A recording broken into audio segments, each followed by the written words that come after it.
Super. You always ask me the questions, so this time it's my turn. I think maybe let me introduce the topic and then I'm going to ask you the question. Okay. So have you ever had to say a final goodbye? I know the answer, but I don't know if the audience does.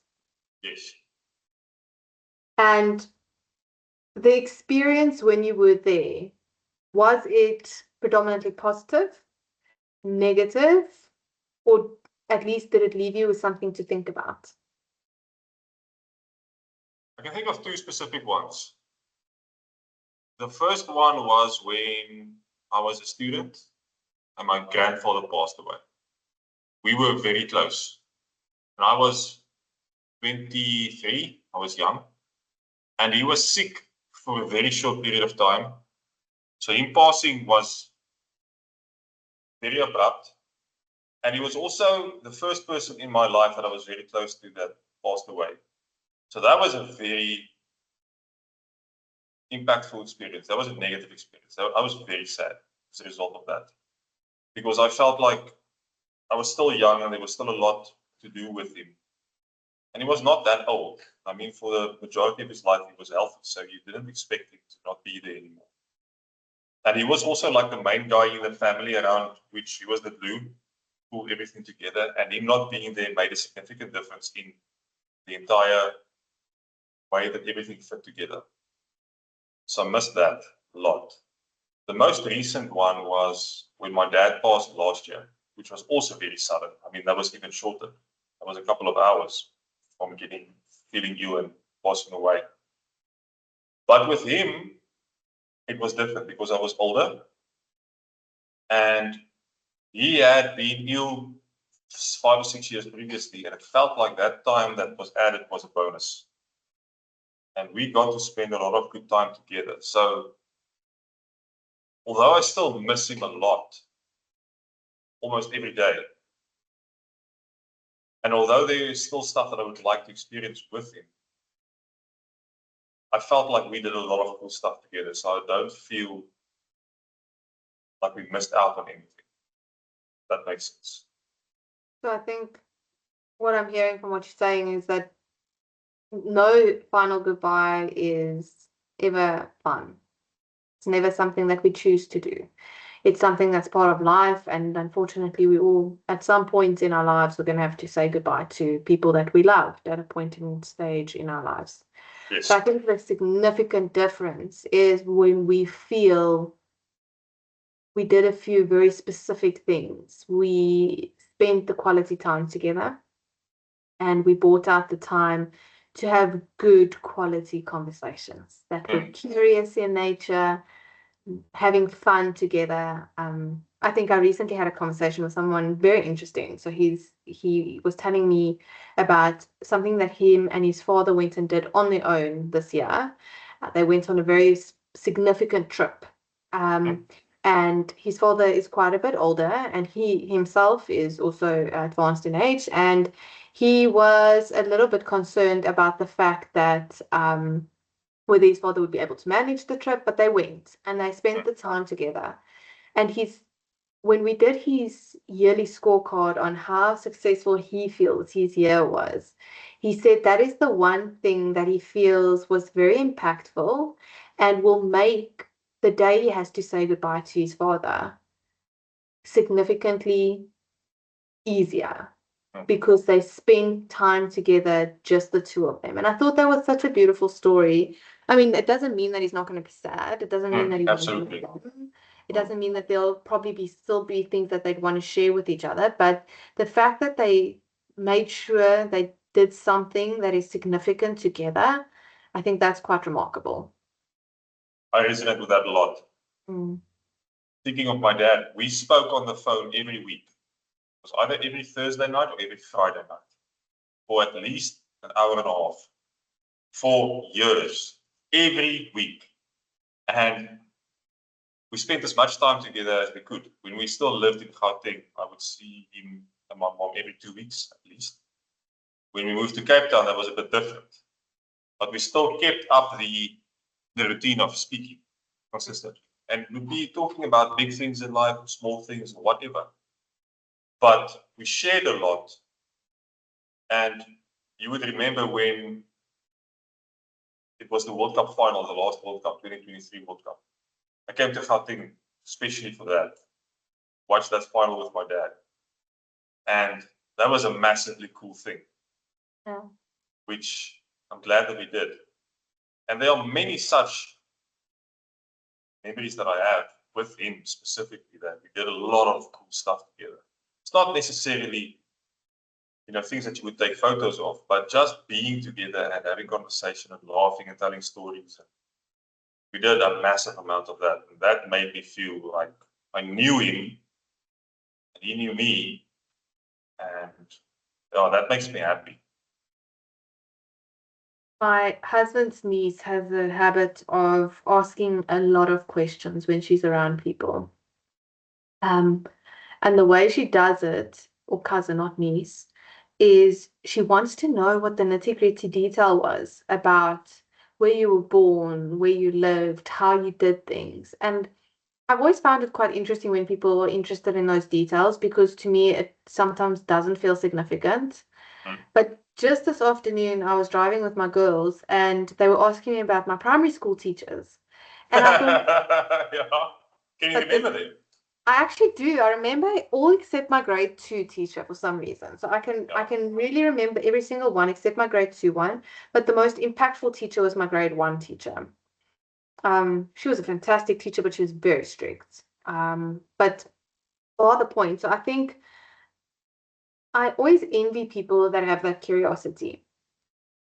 Intro my story, the newsletter I wrote last week had to do with me saying goodbye to someone that was quite significant and had quite a significant role in my life, even though the last few years we had very little to do with each other.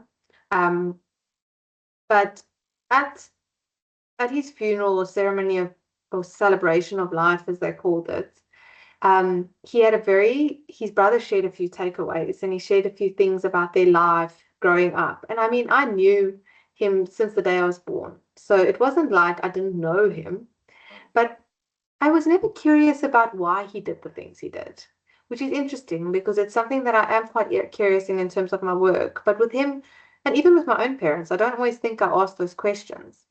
You just assume you know why, probably. Yeah, you kind of assume like, okay, maybe they went through something, or that's the way they grew up, or and as a result of these questions that people asked, it got me thinking, and I actually ended up buying myself a book that's titled "Mom, I Want to Know Your Story," and I bought my mom one, and I bought my dad one, and there's a whole bunch of questions in the book.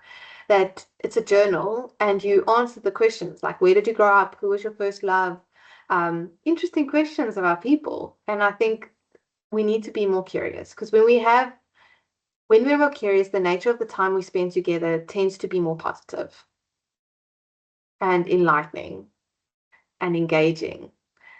So I think that's definitely part of what I took away from his celebration. And I think another thing that really stood out for me was we don't often enough, we often wait for the perfect moment to say that I love you or to have the coffee, because it doesn't fit into our schedules right now. Or it's not, I mean, I'm not going to say I love you in front of everyone, or the perfect opportunity to give the hug or say the thing. And I think his brother told a story about how he had never told his brother he loved him. And the day he passed in desperation, he had sent him a message telling him he loves him. And he doesn't think his brother ever read it. And I think living with that regret is much more embarrassing and much heavier burden to carry than saying I love you in a public format. When the time might not be right or when it feels uncomfortable. So I think that's something else that I thought was really remarkable from what he was sharing is don't wait. Don't wait to have the coffee, go on the trip, watch the game. Do it. Do it in the normal flow of life. Yes, and it doesn't have to be remarkable. It doesn't have to be the special planned trip. It can be the coffee in bed or the breakfast you share in PJs on the lounge in the lounge. It doesn't always have to be the big things, but make time for even the small things. I can remember specific situations in which you and me got to know each other. We were sitting around conference room table. I don't even know if you remember it. And we were working on something and we got sidetracked and we started asking each other questions. I think we had a list of questions that we wanted to ask other people. We started answering these questions ourselves. Do you remember that? Yes, it was in the initial boardroom. I actually do remember now. Yes. And that was something that was not planned. It's just something that happened and got to know the person behind the person who works with you. But, I mean, that's a lot of time, a number of years ago.